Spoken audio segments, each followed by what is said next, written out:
Muito obrigada, João, por teres aceitado participar no podcast E se Falássemos da Europa? E, portanto, vamos falar da Europa.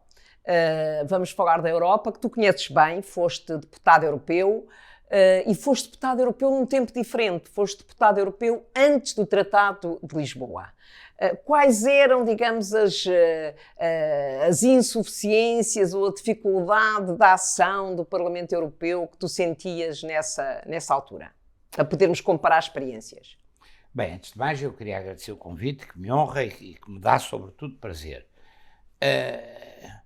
Eu fui candidato em 93, numa lista que foi encabeçada, na altura, por António Vitorino, a convite do António Guterres, que é hoje secretário-geral das Nações Unidas. E acumulei o meu mandato no Parlamento Europeu durante um ano só, com o meu mandato de vereador na Câmara Municipal de Lisboa, porque eu era autarca desde 89, desde finais de 89, na Câmara Municipal de Lisboa. Portanto, prescindi do meu tempo na Câmara Municipal de Lisboa, mas fui dos poucos deputados nessa altura que fiz o vai e vem permanente entre Lisboa e Bruxelas ou Estrasburgo, não é? Estávamos numa fase em que ainda éramos só 15 membros, 15 países membros do Parlamento Europeu.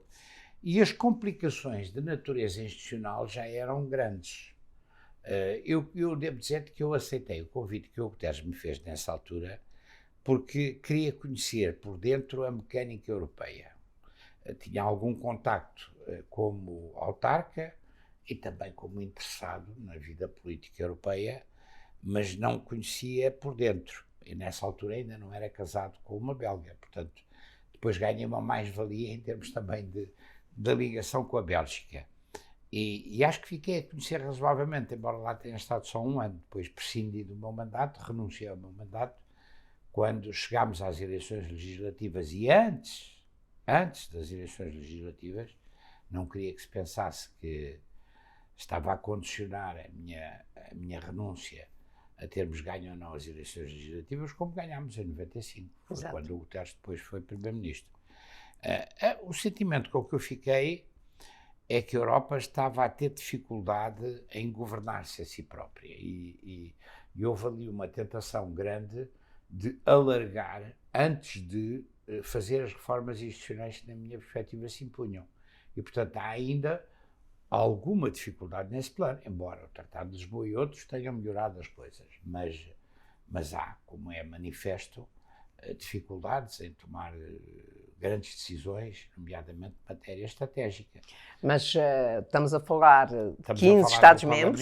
E dos Estados-membros. Exatamente, estamos a falar de 15 Estados-membros. Hoje já fomos 28, hoje somos 27. Bem sei. Portanto, tinham acabado de entrar a Suécia, a Finlândia e a Áustria. Sim. Portanto, e agora tivemos, digamos, mais 12 países que entram na União Europeia e que não só aumentaram a diversidade, e de facto com países com histórias muito fortes, digamos, como aumentaram também a complexidade dos processos de decisão, embora hoje tenhamos outro tratado. Eles já eram complexíssimos. Eu lembro, por exemplo, que eu estive no quadro de questores. Fui eleito.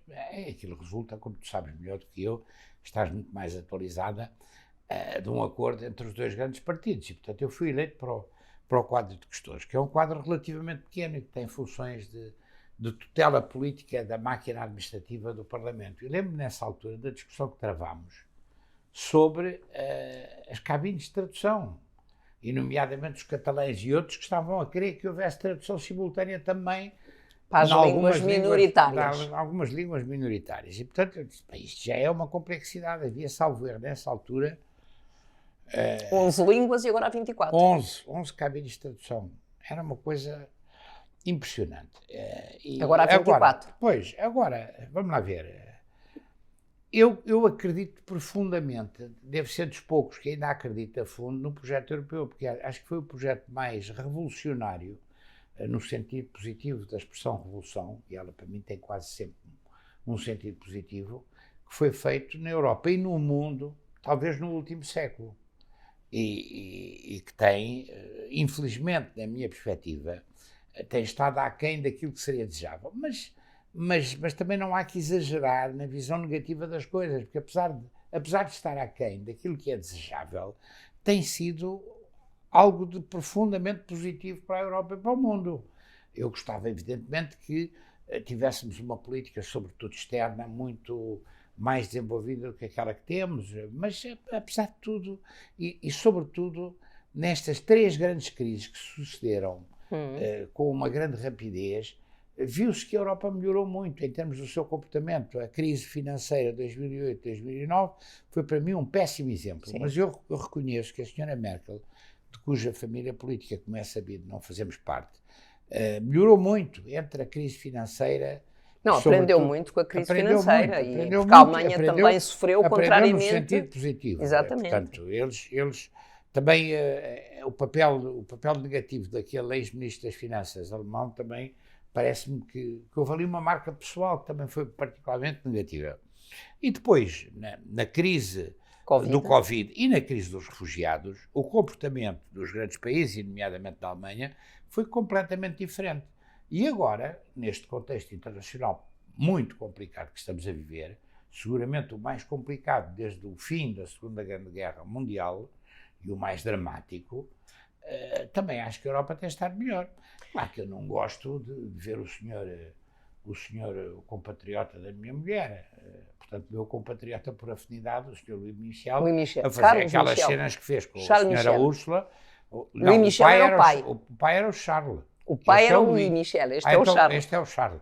Eu ainda conheci o Louis como primeiro-ministro. Quando cá veio com o rei da Bélgica, eu estava com o presidente da Câmara e, portanto, tive que os receber. Era, aliás, um homem simpático. Mas que é aquela cena lamentável com o Erdogan na Turquia, com a senhora Úrsula. Aquilo, na minha modesta opinião, dava, no mínimo, origem a que ele tivesse Nós até saído. costumamos dizer na brincadeira, quando ele chegou a casa, de certeza que o Louis Michel lhe deu uma palmada na cara. Sim, o pai. Talvez. Mas, de facto, dizes uma coisa que é muito Agora, interessante. apesar de tudo, as coisas melhoraram e estão a melhorar. É isso, ou seja, a resposta que a União Europeia dá em 2015, a resposta à crise em 2011, à crise financeira, é uma resposta que assenta claramente num déficit de solidariedade e que teve um impacto brutal na vida das pessoas e um impacto político. Grande parte do recrudescimento da extrema-direita também assenta nas políticas que se desenvolveram nessa altura e a desconfiança que se criou relativamente à União Europeia, sobretudo nos países que foram mais afetados, mas também revelou uma coisa muito interessante e é isso que leva a senhora Merkel a mudar de opinião, é que as economias europeias estão profundamente interligadas. Ou seja, quando a senhora Merkel entendeu, quando a chanceler Merkel entendeu que isto é um problema da Itália, da Espanha, de Portugal, da Irlanda, percebeu que a retração das economias desses países e da Grécia também teve impacto na economia alemã. E, portanto, ela percebeu também que na crise da Covid tinha que haver uma resposta diferente. E, claramente, a resposta à Covid é uma resposta que assenta na solidariedade europeia e na partilha de responsabilidade entre os Estados Unidos. Isso eu reconhecer que ela era uma europeísta convicta e era desde o tempo de Scholl, como aliás Scholl também foi. Eu não tenho nenhuma afinidade política com eles. Também vivi um ano na Alemanha, mas no tempo da outra senhora, em 72, quando tinha sido expulso da universidade, quando o Willy Brandt era chanceler. Exato. E reconheço que penso o que se pensar da Alemanha e nomeadamente dos antecedentes históricos desta geração de alemãs e alemães que estão personificados em Merkel, em Helmut Schmidt, em Kohl e em Willy Brandt. Nós vemos muito a Alemanha, e nomeadamente nós portugueses ao Willy Brandt. Eu nunca me canso de sublinhar o papel extremamente importante que o Willy Brandt teve na afirmação dos valores democráticos.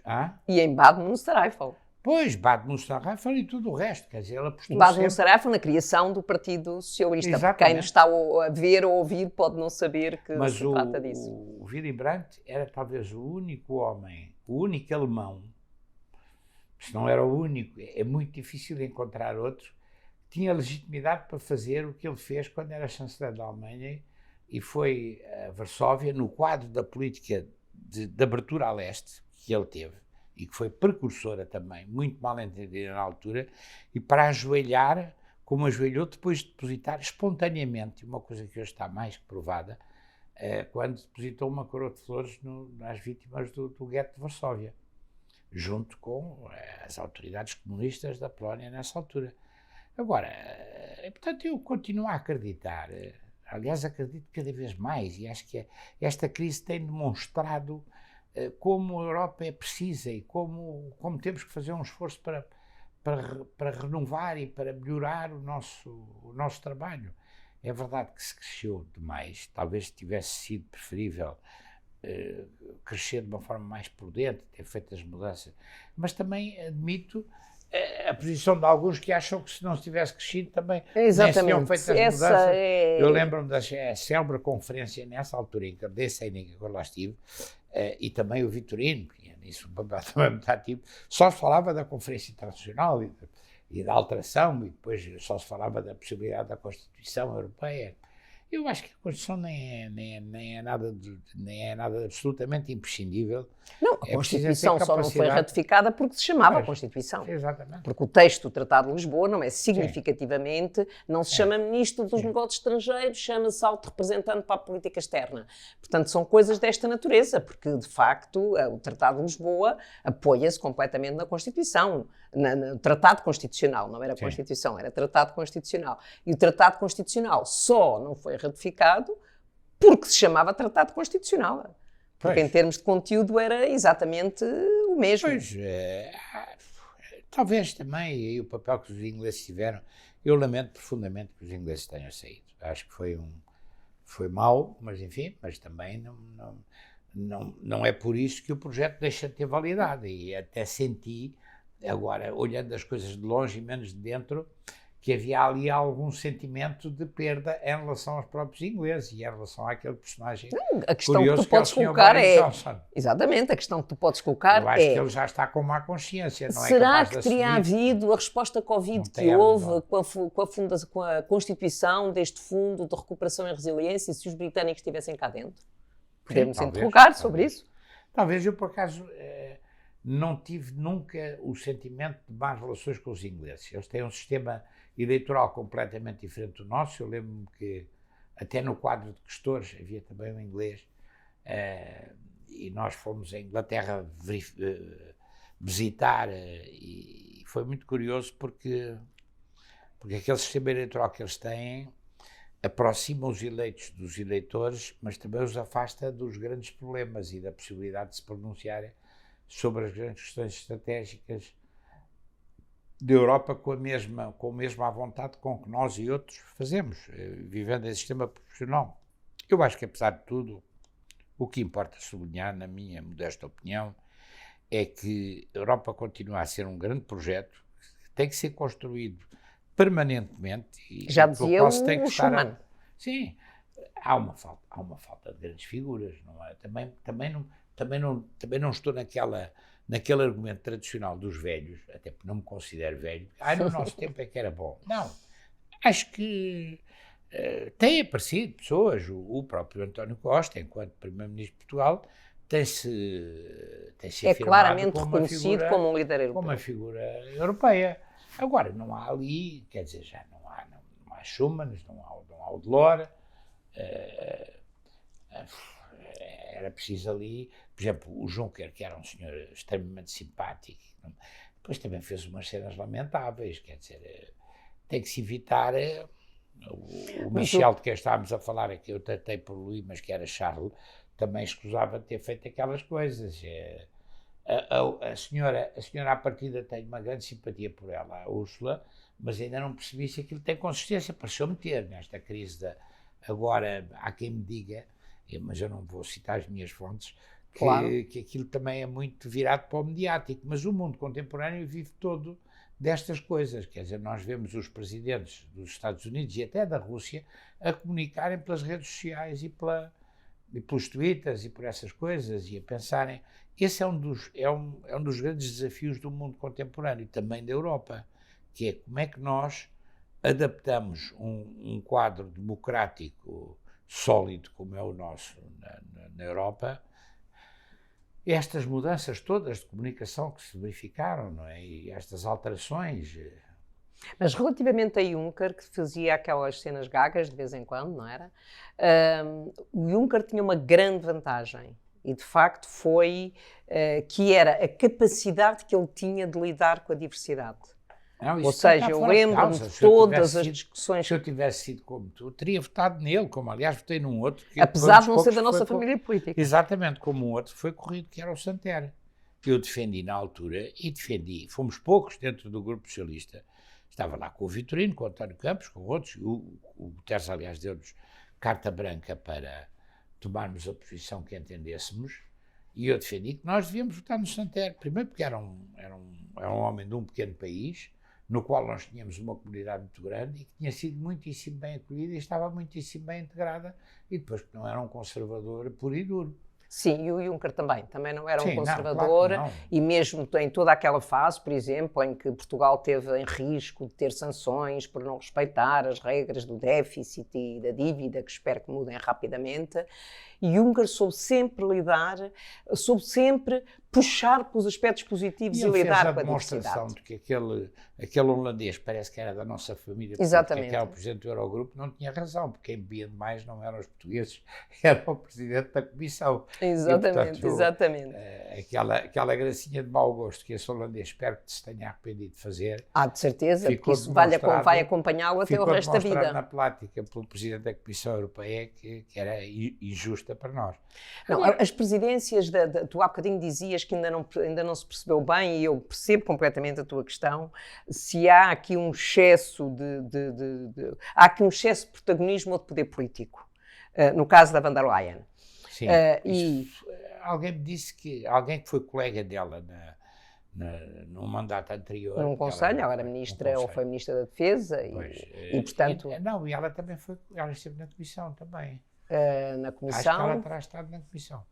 Eu penso que a foto foi dada desses tempos, mas que era muito... Então... Eu acho que nós estamos num momento na União Europeia, já agora também gostava de ouvir a tua opinião, em que há tivemos estas duas crises seguidas. A União Europeia, na crise Covid, reagiu de uma forma extraordinariamente positiva, com a criação do Fundo de Recuperação, com a criação do Juro para apoiar o layoff nos Estados-membros. Pela primeira vez é a Comissão que vai aos mercados e não os Estados-membros, que podiam ser vítimas de ataques com diferenças de taxas de juros, a Alemanha a pagar 0%, Portugal a pagar 7%, por exemplo. E, de facto, esta ideia de ir a Comissão aos mercados em nome dos Estados-membros é, de facto, extraordinária. É uma forma de partilha de riscos e partilha de solidariedade. Neste caso, no caso da Ucrânia, estávamos nós nessa onda positiva e temos, de facto, a Ucrânia e há hoje uma maior unidade entre os Estados-membros que existia antes. Evidentemente, também há uma razão pela qual há mais unidade. É porque os principais afetados são a Polónia, a Roménia, os países de fronteira, e tiveram a solidariedade dos países ocidentais, da União Europeia. Não, a necessidade aguçou o engenho. Exatamente. É português, e não tenho a menor dúvida que devemos ao Sr. Putin uma nova energia da União Europeia. Da mesma forma que a NATO, que estava, como disse o presidente Macron, numa fórmula que não é de muito bom gosto, mas enfim, estava numa situação muito difícil do ponto de vista hospitalar, se quiseres, deixou de saiu dessa situação. Isso é positivo. Não, e o compromisso de 2000... Agora falta aqui uma política de defesa, quer dizer, isto ainda está tudo... Eu estive muitos anos nas coisas, no Parlamento, ligado às coisas da defesa, e sigo isso com muita paixão, e sou um entusiasta das nossas Forças Armadas, que se têm modernizado e que têm estado, sobretudo, à altura dos desafios, e que asseguram uma representação externa de Portugal, no sentido da paz, que é inigualável. Até, às vezes, melhor do que o próprio Ministério dos Negócios Estrangeiros, com uma presença por todos os continentes. Agora, era preciso dar um salto também. Eu acho que isto... Mas a Comissão Europeia vai abrir um processo de aquisição conjunta de equipamento por parte dos diferentes Estados-membros, por um lado, e por outro lado a história dos 2%, que é um compromisso. 2018, em cada Estado-membro, penso que é 2018, deve utilizar 2% do seu produto interno bruto para a defesa, e praticamente muito poucos Estados-membros cumpriam isso, a começar pela Alemanha, e hoje já decidiu que vai cumprir esse objetivo. Pois vamos ver, mas eu acho que sim, e é tal É a tal fórmula da necessidade de aguçar o engenho. Aguçar o engenho. Há também quem faça reparos ao facto da Alemanha se estar a rearmar, porque a verdade é esta. Sim, sem dúvida. Há ali antecedentes históricos que não podem deixar de ser. João, eu posso partilhar contigo uma conversa uma vez com um ministro alemão que me dizia: tu queres que a Alemanha gaste 2% do produto interno bruto em defesa? Sim. Eu não. É uma coisa gigante. Dizia-me ela, ministro ou não. Claro. Agora, é preciso ver, quer dizer, como é que o progresso para os 2% se integra no contexto europeu. Se é digamos, nacional e sem colaboração. Sobretudo é preciso haver uma coordenação de outro tipo. Houve aquela fórmula que se tentou com o UEO, onde esteve o Cotileiro, onde estiveram outras pessoas, que percebeu-se que aquilo não tinha condições para andar, porque ainda há um sentimento nacional muito arraigado nas generalidades dos países, não obstante as declarações que se fazem sempre muito simpáticas, em sentido contrário. E a defesa é uma coisa muito sensível. Agora, pelo menos, por exemplo, ao nível da homologação ou da uniformização dos equipamentos. Exatamente, o perfil dos equipamentos. E a ligação com as universidades, a ligação com os centros de investigação. Que, aliás, já estava na cooperação estruturada permanente, era exatamente isso que estava lá. Mas é preciso dar passos, não é? Por exemplo, a crise dos estaleiros navais, um pouco por toda a Europa, também é o resultado de nunca se ter feito um esforço significativo. Nós também pagámos um preço por isso, mas ainda estamos, felizmente, em condições de poder ter um papel, e temos tido uma boa parte dos navios que nós temos operacionais da nossa Marinha de Guerra são navios construídos em Viana do Castelo. E há muitos anos que isto não se fazia assim, não é? E, portanto, acho que eu continuo a ter uma profunda esperança no projeto europeu. Para além de que não creio que haja outro. Sim, exatamente. Possa igualar, e sobretudo sinto que, não há dúvida, eu sou pró-atlantista desde sempre, nunca tive nenhuma espécie de complexo, embora reconheça que os Estados Unidos às vezes têm feito imensos erros, e que a NATO também fez erros imensos, mas apesar de tudo tenho consciência do que lhes devemos. Agora também sinto que muitos americanos, e eu conheci muita gente por via do trabalho que fiz na Assembleia Parlamentar da OSCE, sobretudo do outro lado do Atlântico, mas também deste lado, quer os Estados Unidos, quer a Rússia, não querem uma Europa forte. Sim, e claro. no fundo, têm ali algum desprezo, pelo papel que a Europa pode desempenhar. E isso viu-se nesta crise, nomeadamente no que respeita ao Sr. Putin e ao poder autocrático da Rússia. A Rússia, aliás, é um problema mais complexo, na minha modesta opinião. Também não é a altura agora para estar a falar disso. Quer dizer, talvez tivesse sido possível ter havido ali uma outra abordagem. Não foi possível. Houve uma altura em que, quando a grande ameaça de segurança que se colocava à Europa e ao mundo era o terrorismo fundamentalista islâmico, a Rússia estava na primeira linha. E a Rússia teve mais mortos, vítimas do terrorismo fundamentalista islâmico, sem contar com a Chechênia. Foi uma carnificina que eles fizeram, dos dois lados, mas sobretudo dos russos, sobre os chechenos, da Federação Russa, sobre a Chechênia. Teve mais mortes que todo o Ocidente, incluindo o 11 de setembro nos Estados Unidos. Portanto, devia ter sido parceira de outra maneira. E houve ali alguns ensaios também ao nível da NATO, alguns militares portugueses desempenharam nisso um papel, etc. Alguns daqueles que agora fazem comentários e às vezes são mal entendidos, e eles também se prestam a serem mal entendidos. Agora, não há dúvida que as coisas são como são, e é preciso também prestar homenagem ao papel. Eu fui à Ucrânia umas 10 vezes, e acho, por exemplo, que a União Europeia portou-se mal com a Ucrânia. A senhora Merkel chegou a pedir desculpa das posições que tinha assumido em certa fase daquele processo da Ucrânia. Há ali coisas que é politicamente correto de falar, como se o Maidan tivesse sido uma revolução contra...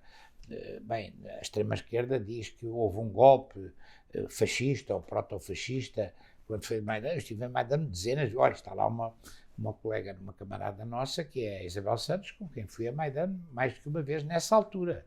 No ano crítico, foi o ano 2014. 2014. Como, aliás, tinha acompanhado, por exemplo, também a guerra entre a Geórgia e a Rússia, em 2008.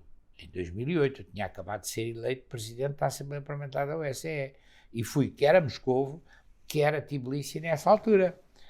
E a Geórgia é uma coisa diferente, porque a Geórgia, o ataque não partiu da Rússia, partiu da própria Geórgia, com um poder democraticamente eleito, de um tipo, aliás, fantástico, que é uma personagem fantástica, que é o Mikhail Saakashvili, que já esteve na cadeia, depois também já foi responsável pelo que foi governador de Odessa, etc. Mas é aquilo, a abordagem daquela questão não pode ser numa lógica estritamente maniqueísta, embora neste contexto, obviamente que eu acho que o nosso dever é estar com os ucranianos, que foram vítimas de uma agressão, de uma barbaridade inacreditável, e ver o que aconteceu em Mariupol, o que está prestes a acontecer e já está a começar a acontecer em Odessa, que é uma das cidades mais lindas que eu já vi na minha vida. Estive mais de uma vez. Estive lá, nomeadamente a seguir àquele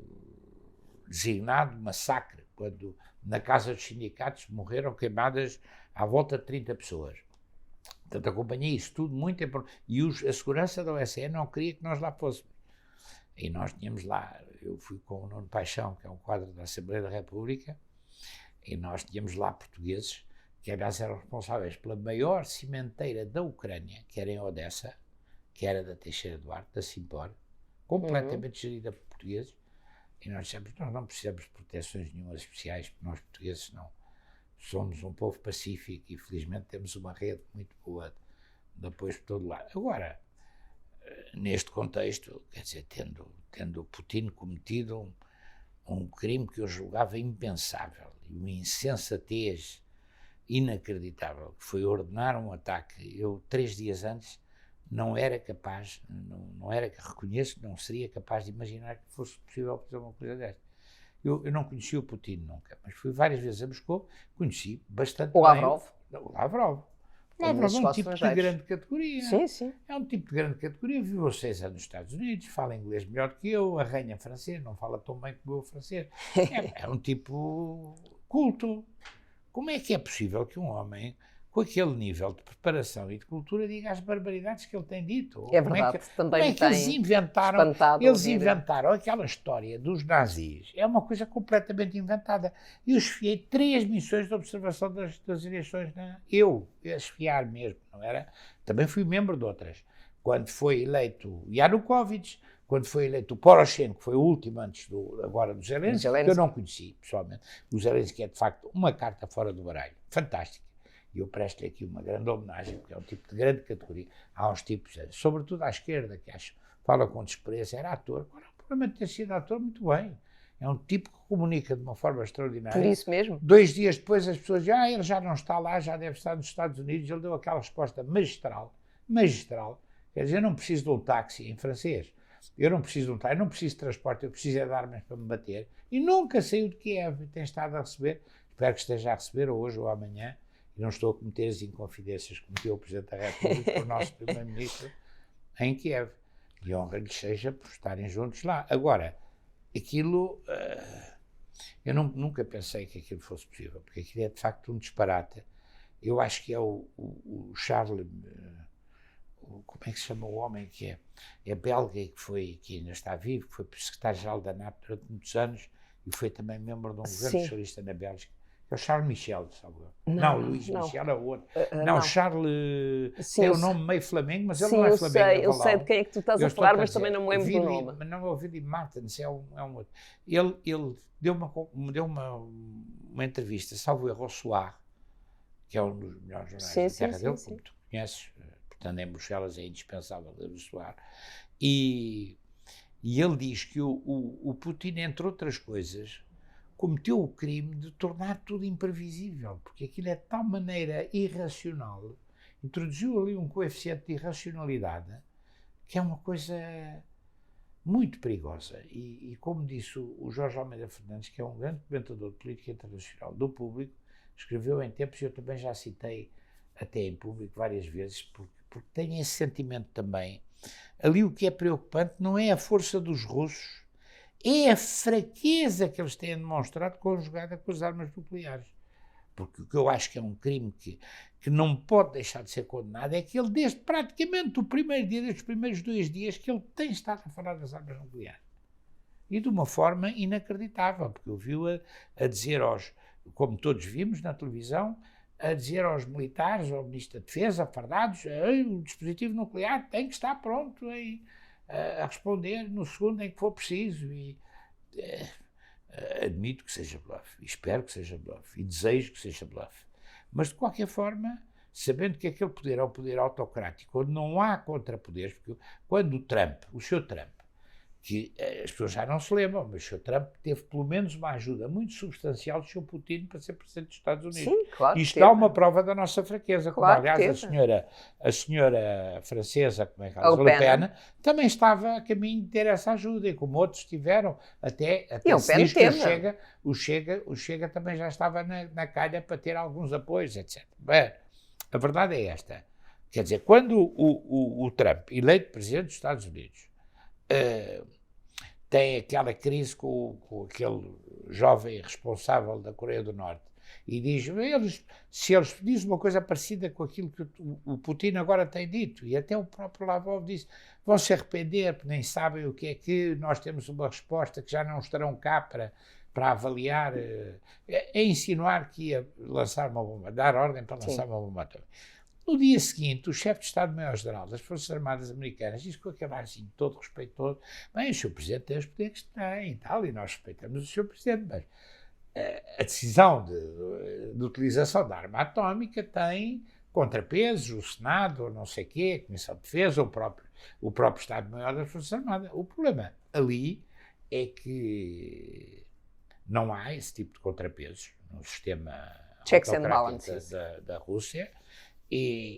Mas também não se sabe até que ponto é que, porque há sempre alguém que tem que carregar no botão e num caso daqueles nunca pode ser um subalterno, tem que ser uma pessoa com o mínimo de preparação. Agora, que isto é um crime inacreditável que temos mais de 10 milhões de pessoas deslocadas, umas internamente, e mais de 5 milhões deslocados externos, refugiados, é uma coisa inacreditável.